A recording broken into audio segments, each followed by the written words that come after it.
So sitting next to me today is the all-new, came out 1 month ago, Model 3 Performance. New for the 2024 model year. They've completely restyled the entire car. There's differences on the interior, but today I'm going to be walking you through 5 of the coolest features of the new Model 3 Performance. I'm Aiden, and you're watching God Next.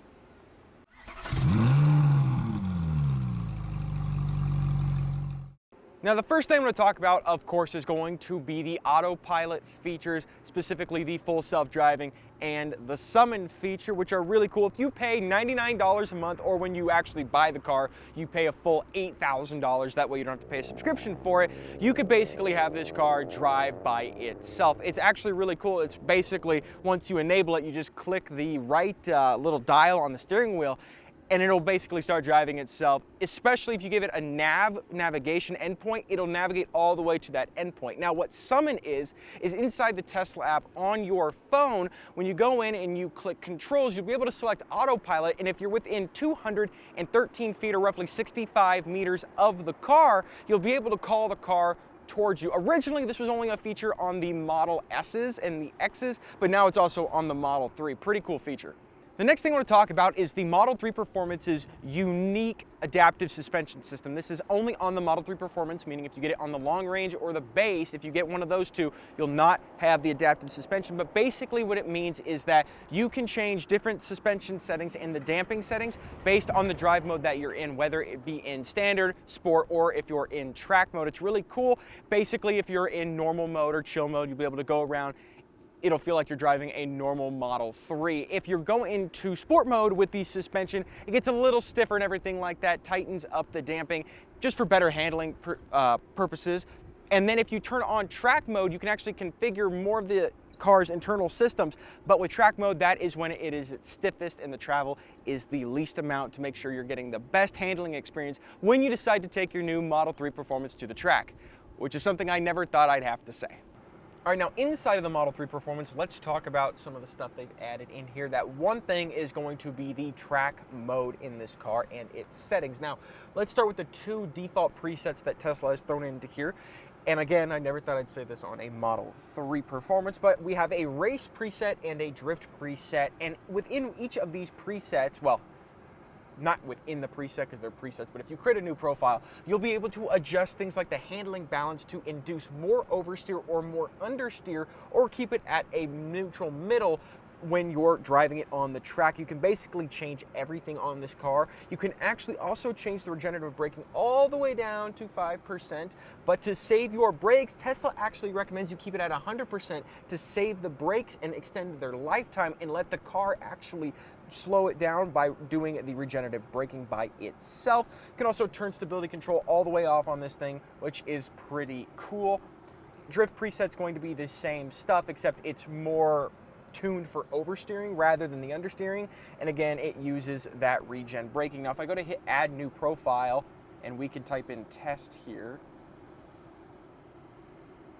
this is where I can change everything. I can change post-drive cooling, I can do save dash cam for laps, change the stability assist, and again, like I said, change that handling balance to induce more understeer or more oversteer. Pretty cool. Now, Tesla does recommend, of course, that you only use this at the track, which I guess that would make sense. They don't want you doing any crazy stuff in one of these with as much power and torque they make from just slamming on the accelerator alone.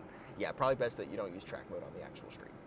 Now, one thing that is new for the entire Model 3 lineup that every single Model 3 out there gets is going to be the rear screen. If you've ever seen the interior of a Model X or a Model S, they have had a rear screen for the rear passengers to use, but now if you get a Model 3, your rear passengers will also have one. It's really cool. You can go back there and control the climate controls, and they can even watch I don't want to say TV, but YouTube, Netflix, Hulu, Twitch, things like that from the back, separate from the driver, so they can be up here doing whatever they can. It was before that you couldn't, in the Model 3, you couldn't turn that stuff on because the driver's screen was the only screen that could display it, but now this doesn't have to display it. The rear screen can, and your passengers on long road trips or whatever you do can actually watch TV while you're driving. They also can control the media back there, play games using the touchscreen that the games that are built in to the Model 3 systems, and they can even do a bunch of other stuff, access settings, things like that. But it is pretty cool now that the passengers have something to do, so they won't be bothering the people up front.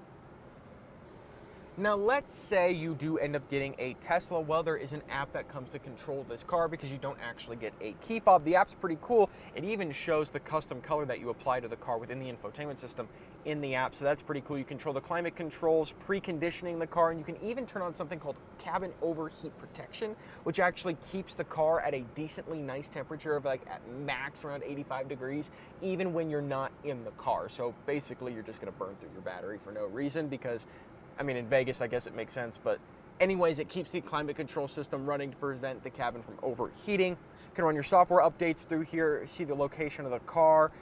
You can even buy the self-driving and the summon features on this through the app for that $8,000 I was talking to, or subscribe to it for a monthly fee of $99. You can control the music, the trunk charging, the frunk, all kinds of things. Basically, every system in the car can be controlled using the Tesla mobile app. And the funny thing is that's where when you go to buy the car, you do everything as well. So it's really cool that Tesla's created this app for the iPhone and the Androids out there to basically pull everything together and make your technology life as one whole thing as much as possible. It is crazy to see how a car like this has come so far from 2017, 2018 when it was initially released. I think Tesla has hit it out of the park with this new version of the Model 3. It looks a lot better, it drives a lot better, and it is quite a bit faster with some new technology that if you own this car or lease this car, you'll be able to take advantage of. If you guys like the video, make sure to hit that like button down below, and if you want to see more from us, make sure you subscribe. I'll see you all in the next video.